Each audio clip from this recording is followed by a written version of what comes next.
Indudablemente nos atraviesa algo que empieza a ser digamos, la buena noticia de poder, la Argentina está teniendo cada vez más vacunas, hay una distribución cada vez también más rápida y bueno, también con objeciones por su parte, y a su vez toda una especie de campaña que a partir de la aparición en medios y otros sitios parece existir con referencia a algunos laboratorios en especial que han metido la cola allí. Queríamos saber cómo se vive desde el Ministerio de Salud todo este tema por estos días. Bueno, realmente yo quiero contar que en este momento yo estoy cursando una coronavirus positivo hace 4 días. Para dar un esquema, yo me vacuné en el mes de fin de febrero, por personal estratégico, por personal esencial, y porque tengo 75 años, ahora ya tengo 66. Uh-huh. Y en el lugar que estábamos trabajando, porque hace 2 meses, un mes y medio, perdón, que cambiamos otro piso, el piso 12, pero en el piso 2, que estuve trabajando un año y medio, más o menos, hubo 7 personas que tuvieron coronavirus en el grupo de trabajo, y éramos no más de 15, porque sí, realmente la cantidad de gente que trabaja en el piso, del área que estamos nosotros, hay mucha más gente que hace trabajo en su casa, pero los que estábamos permanentemente ahí éramos 8, 10, 11, 7, y uno de ellos falleció, el doctor José Guccioni. uh-huh. Es decir, en este esquema puntual, además de estar trabajando en lugar esencial y en lugar muy serio, trabajamos además por la problemática que tiene que ver con el coronavirus. En ese esquema, lo que tengo que valorar es todo cómo se va adelante primero Ginés González, luego Perla Bisotti, con un trabajo permanente con todos los equipos del propio ministerio, que son expertos, algunos que llegaron con equipos nuestros, otros son personal estable,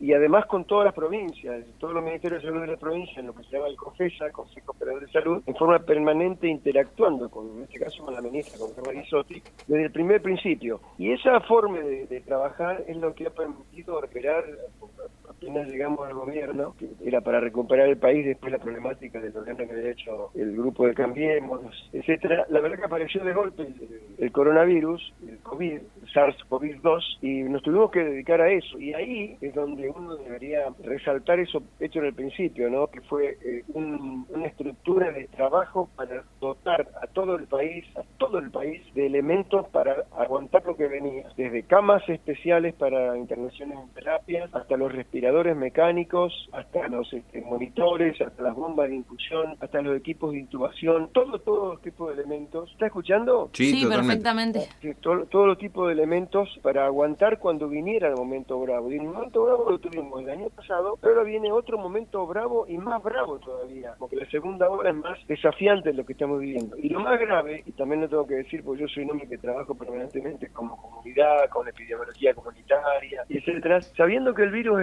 es un enemigo de todo el mundo, un enemigo de toda la raza humana, digamos, es un germen enemigo global. ¿Qué nos sucede? Que en vez de solidarizarnos todos para ver cómo juntos Uh-huh. apuntalamos para ganarle la guerra al coronavirus, hay toda una operación desde el principio, nomás desde marzo del año pasado, habiendo minimizado las vacunas, que acá no traigan vacunas rusas pero son comunistas, bueno, todas las cosas que después si quieren las entiendo más. La realidad concreta es cuando los pueblos no se ponen juntos a buscar un camino, las guerras se pierden. Y acá yo he dicho varias veces, lo voy a decir nuevamente, la estructura política, que es la oposición del actual gobierno nuestro, es responsable de una cantidad de miles de cargas de enfermedad que son inaparentes, no se conocen, no duelen, no lo vemos venir, son cargas de enfermedad en términos sanitarios, técnicos, que lo puedo explicar. Y eso deviene, esa carga de enfermedad, en enfermedades y se viene en la muerte, porque cada 30.000 enfermedades, por ejemplo, que aparecen, ahora están llegando 30.000 infectados el jueves pasado, por ejemplo. Sí. Sabemos que esos 30.000 de movida, va a haber 600 que se van a morir. El 2% se muere, de todos los infectados.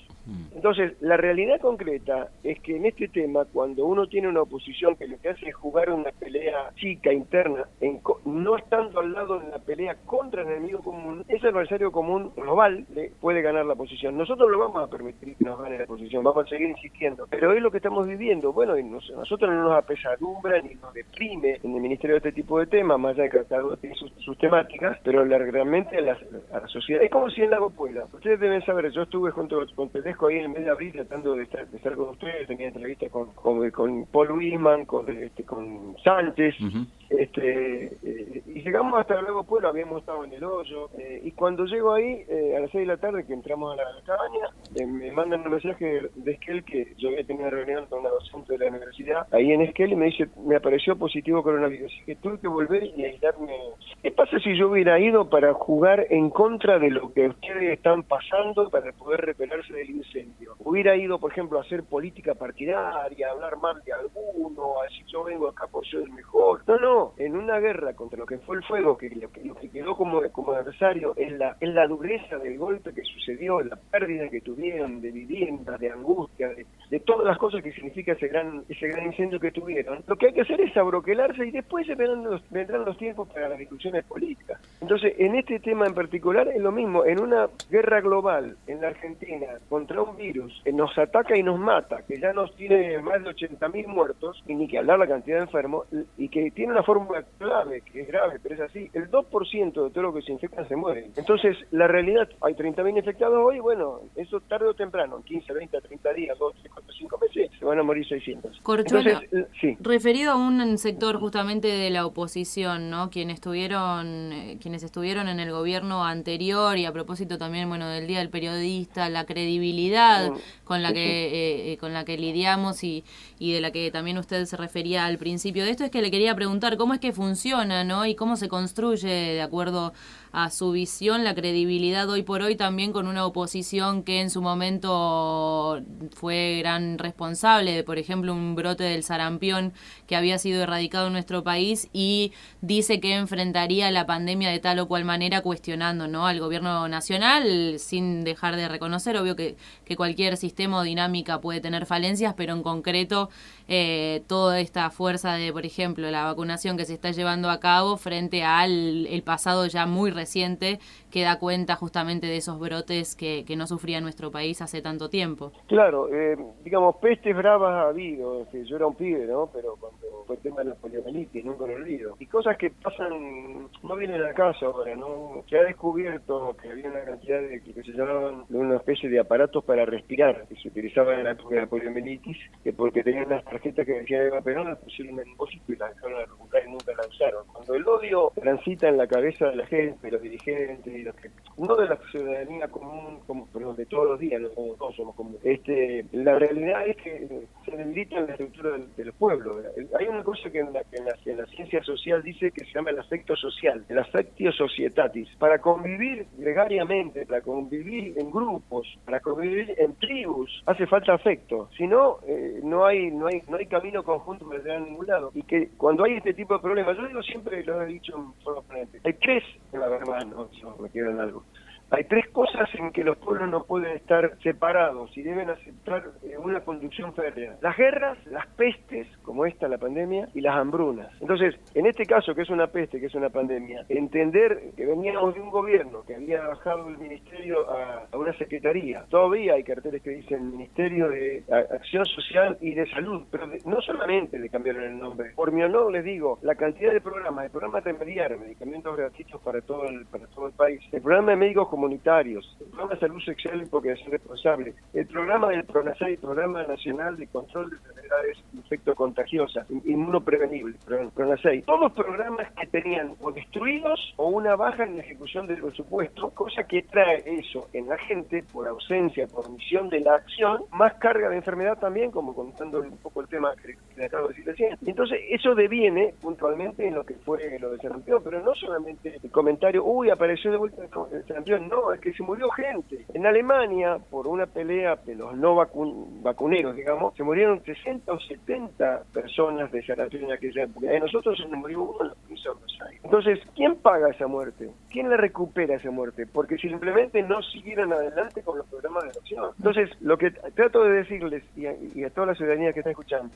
la Carena y Roberto, sí, la realidad es que cuando la oposición hace esas críticas acerbas, duras, frías, como cortafierro, ¿no? O como picahielo, y hasta con ritos y actitudes que nos van a envenenar a todos, y después de envenenar a todos se traigan la vacuna, y cuando traen la vacuna, ¿por qué no me traen dos vacunas? ¿Y qué pasa que no viene la segunda? Cuando se han comprometido vacunas en todos lados, y los proveedores son los que no traen a tiempo, no trajeron a tiempo, ahora por suerte se están ordenando después de bregar mucho tiempo, ¿no? Es como cuando, ¿cuántas veces uno comprando un coche, mucha gente, ¿para qué? No, usted sabe, en 3 meses lo tiene. Resulta que el hombre lo empieza a pagar, y el coche le llega a los 8 meses, 9 meses, 10 meses, planes de ahorro que ha pasado eso en algunos lugares. Entonces, lo que trato de explicar es que los equipos científicos que tiene el ministerio, invitados extraministeriales, más los propios, ¿no? Que los equipos científicos que tiene el presidente de la Nación, varios de ellos pertenecen al presidente de la Nación y también al Ministerio de Salud, son infectólogos, epidemiólogos, matemáticos, estadísticos, bioestadísticos,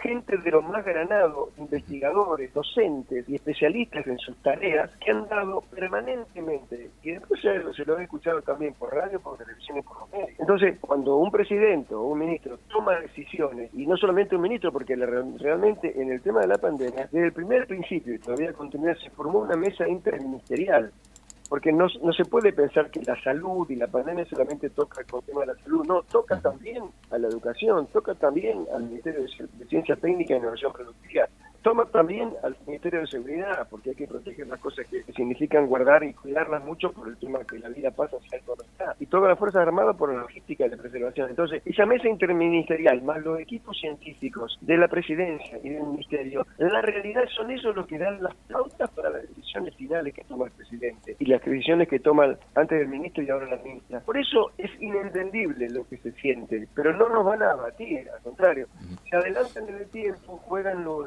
peor, cuanto peor mejor, pensando que con eso van a ganar posiciones en las elecciones, y es al revés. Mire, yo le voy a contar una anécdota justamente con Patagonia Andic. Hace 2 años, en ocasión, o 3 años, en ocasión de las huelgas grandes que había en el gobierno provincial, yo también estaba haciendo una gira a la provincia, que la hago permanentemente, en la comarca también, y me acuerdo que no quise hacer ninguna entrevista por radios, siendo que yo soy un hombre muy mostrable, permanentemente comunicándome con la gente, estando en los barrios, metiendo el pie en el barro, metiendo el pie en los problemas, poniendo la cara, y además utilizando, siendo invitado por los medios de comunicación, en este caso, licitaciones por el Día de Periodistas. Podemos hablar, tengo una anécdota para contarles, no la conté nunca públicamente, si quieren les pregunto después. Bien, bien. Bueno, con respecto al periodismo, sí. Va a ser dura, pero va a ser interesante. Bueno. Que me analicen después. Bueno, pues... Lo vamos a tener. Bueno, la realidad, ¿qué le estaba contando? Y se nos fue para el lado de de estas recorridas aquí por la zona, por la comarca. Sí, claro, bueno. Sí. Entonces, por medio de un amigo, dice, vos sabés que Patagonia Andina, está Yamila, a los equipos, mirá, digo, yo no quisiera, porque nos había sucedido que por esa huelga había habido 2 fallecimientos de 2 docentes de Comodoro que se accidentaron al volver de una manifestación que hicieron en Rawson. Sí. Entonces, por el duelo que se determinó y por respeto a su familia, yo dije, no, yo, por más que estemos trabajando en temas de campaña política, no voy a ir a la radio. Y fui, sin embargo, acepté ir a Yamila. ¿Y qué hicimos? Pactamos con Yamila, fue la conductora de la entrevista, creo. Pactamos, no sé si estaba Roberto Sobeto. Yo voy, estoy dispuesto a estar con ustedes con la condición de que no me pidan ningún tipo de comentario relacionado con elecciones. Ninguno, ni provinciales, ni nacional, ni nada por el estilo. Entonces hablamos de otros temas, pero nunca de una manera parte electoral. Y en este mismo tema, que es mucho más grande ahora, es al revés lo que están haciendo la gente de Juntos por el Cambio, de Cambiemos, porque permanentemente inciden en la mirada de las elecciones prontas. Y lo que hacen es tratar de debilitar lo que vive la ciudadanía y lo que vive la estructura que conduce la lucha contra la pandemia, ¿no? Corchuelo, y retomando justamente la integralidad que se considera, ¿no?, a la hora de tomar decisiones en materias ya pragmáticas respecto a el tránsito de nuestro país en la pandemia, te referías a las distintas áreas económicas, ¿no?, sociales, para hacerlo en base a lo que dijeran los profesionales, pero también entonces nos imaginamos acá y hablamos permanentemente de la situación en el mundo, porque no es algo que afecte también solamente a Argentina, ¿no?, este COVID. Por eso te queríamos preguntar cuáles son las perspectivas y qué se ha aprendido en este tiempo en base a la experiencia de los otros países encarando la pandemia. Bueno, la ciudadanía y ustedes todos debemos saber, a nosotros nos viene algo interesante, si no es una referencia a la gripe. La gripe, hay que recordar siempre que se decía que cuando la gripe llega llega en las temporadas de invierno al hemisferio sur, nosotros somos del hemisferio sur, las cepas que estuvieron antes en el hemisferio norte pueden ser o no las mismas, pero sí obligatoriamente necesitamos cambiar las cepas de los previos. ¿Sí? ¿Me va siguiendo? Las cepas de los virus, de la gripe. Las cepas, sí. Entonces, sí. Claro, Sí, entonces sí. en este momento, ¿qué sucede también con esto que pasó con la pandemia? También la experiencia que tuvo fundamentalmente Europa, o China, o Rusia, pero fundamentalmente la que más trabajamos, que son los que más veíamos como espejos parecidos a lo que era acá América Latina, Argentina, todo lo que ellos venían pasando al principio del problema, nunca olvide la cantidad de enfermos y de muertes en la Lombardía italiana, que fue gravísimos problemas, morían como caían pero miles diariamente, morían. Bueno, y entonces eso determinó que se empezara a estudiar a fondo con los embajadores que tenemos allá, con la información de tipo científica, con los contactos que hay de todo tipo, con los infectólogos que están trabajando con el infectólogo del rey y todo. De modo que nosotros sabíamos y preveíamos una cantidad de cosas que iban a pasar acá. Lo que pasó en la segunda ola fue parecido de lo que viene ahora. Entonces, ¿qué está pasando allá en Europa ahora? Hubo países como Francia, por ejemplo, que durante 7 meses tuvieron un cierre de actividades durísimo, que no lo sufrieron tanto en términos económicos, porque ellos tienen una economía mucho más madura, mucho más desarrollada, son países del primer mundo. Argentina, en cambio, venía de la entrega del Fondo Monetario Internacional, de este endeudamiento monstruoso, de las obligaciones de pago y todo lo demás. Argentina no podía tener todo el tiempo cerrado como estaba planteando. Entonces se hizo una cuarentena, después continuó, pero se relajó de alguna manera, y ahora nuevamente, para tomar decisiones que se toman, el presidente para un poco, que ha notado que ha bajado en parte la estructura de crecimiento que veníamos teniendo, y las muertes también, pero no tanto como uno pensó que podría haber sucedido. Igualmente, alguien nos dice, ¿no? Yo no le voy a discutir las cosas al presidente, como que sea médico, pero tiene que sopesar el presidente también la estructura económica y la estructura de los trabajadores informales o en negro, que sigue siendo parte de nuestros pecados sociales, estar viviendo de este modo. La realidad, entonces tiene que abrir algo para que la gente pueda conseguir el trabajo para llevar el pan a su casa. Entonces, la realidad de lo que está pasando allá, y como comenté el mundo, dice que el presidente Fernández, el presidente Macron de Francia, cuando estuvo hace poco allá, dice, fue a tomar un café. Macron ahí en alguna parte de París. Dice, es la primera vez en 7 meses que paro a tomar un café, que salgo a tomar un café en la ciudad de París. Porque eso tuvieron otra exigencia. En cambio acá, el presidente manda un decreto de necesidad de urgencia, que es un decreto que es una ley que hay que convalidarla, pero hay que hacerla, pero no puede tomar el tiempo de una ley, por eso se determinó con la Constitución la creación de esa figura legal, decretos de necesidad y de urgencia, que son convalidados, tienen fuerza de ley. La realidad es que hasta la Corte Suprema de Justicia, en la cual yo tengo una persona de mi amistad, uno de los supremos es de mi amistad, fue diputado conmigo 4 años u 8 años, Juan Carlos Maqueda, digo, yo estuve con él hace 2 años, ¿no? Si lo viera, no lo llamé siquiera. Mira, ¿qué estás haciendo, Juan Carlos? ¿Qué están haciendo? Están queriendo cogobernar. Si el Poder Judicial no es para cogobernar, es para controlar la legalidad de los actos del gobierno, pero no para cogobernar. Y por un endiosamiento y un paralelismo con la esfera de poder de la Argentina, han hecho una interpretación de una temática relacionada con la pandemia que dejó pagando al DNU del presidente.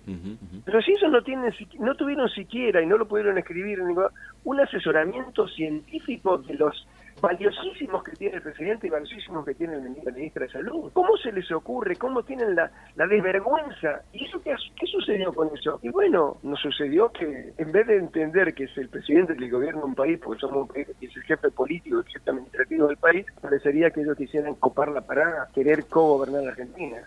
Entonces, cuando pasan esas cosas y tienen lineamientos relacionados con la estructura de poder, con la estructura de electoralismo, con la estructura de ideologías, lo peor que le puede pasar a un país es que en una guerra, o en una hambruna, o en una peste, se observen estas cosas, porque lo que hacen es debilitar hasta la confianza del pueblo. José, te agradecemos mucho este tiempo, el contacto, vamos a seguir en contacto en cualquier momento, porque ahí el trabajo como asesor, como consultor en el ministerio sigue adelante, así que nos vamos, y además de gente de Chubut, nos vamos a seguir comunicando en otra ocasión, o en interno queremos saber esa anécdota que tenía que ver con el periodismo. Bueno, después lo veremos eso, dale. Te la puedo ¿Te parece? en un minuto. Si bueno, perfecto. ¿Que me cuente en un minuto? Es la primera vez que lo cuento. Igualmente estoy haciendo un libro, así que ahí lo cuento. Bueno. Cuando Cuando la Argentina se cayó después de la caída de la Rúa y tuvimos sí, 2001 en la semana, en 2001, ahí yo después fui interventor del PAMI.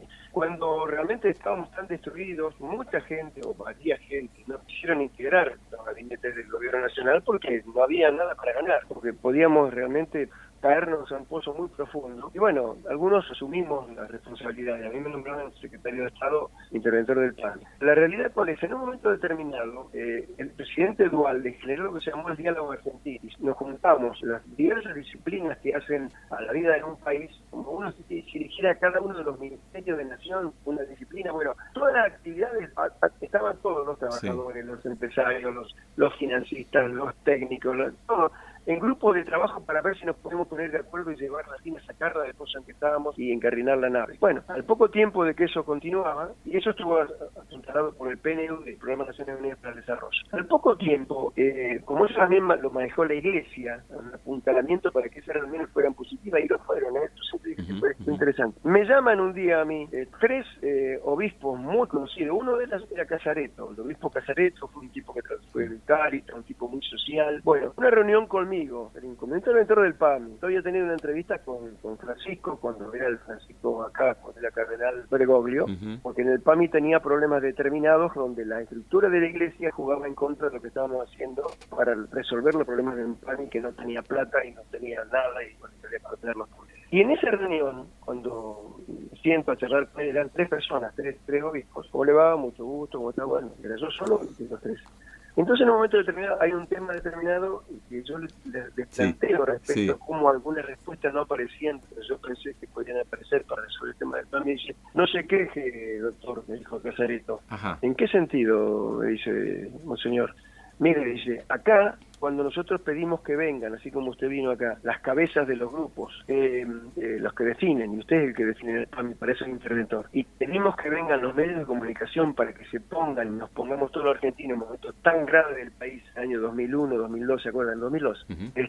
Que los medios de comunicación vinieron los gerentes, doctor, y nosotros no invitamos a que vengan los gerentes, porque los que definen las líneas de los medios de comunicación son los dueños, pero los dueños no vino ninguno. Entonces, por eso yo el Día del Periodista valoro tanto al periodismo, porque sé que cuando el periodismo se equivoca, más allá de los que están comprometidos, que está en toda una lista de 15 o 20 periodistas del país que me dan vergüenza, pero la realidad concreta es que es un trabajo del periodista que es muy bravo, muy serio, muy trascendente, muy importante. Es un cuarto poder, por algo se le llama así a la prensa, pero cuando uno a veces hace una crítica determinada hay que recordar que el que lleva la línea son los dueños, no los periodistas. Y eso les pasó a los curas también. A eso también. Bueno, eso les quería contar. Gracias, José. Bien. Hasta la próxima. Un abrazo, gracias por estos minutos con Ventana Andina. Adiós, buen día, muchas gracias a ustedes.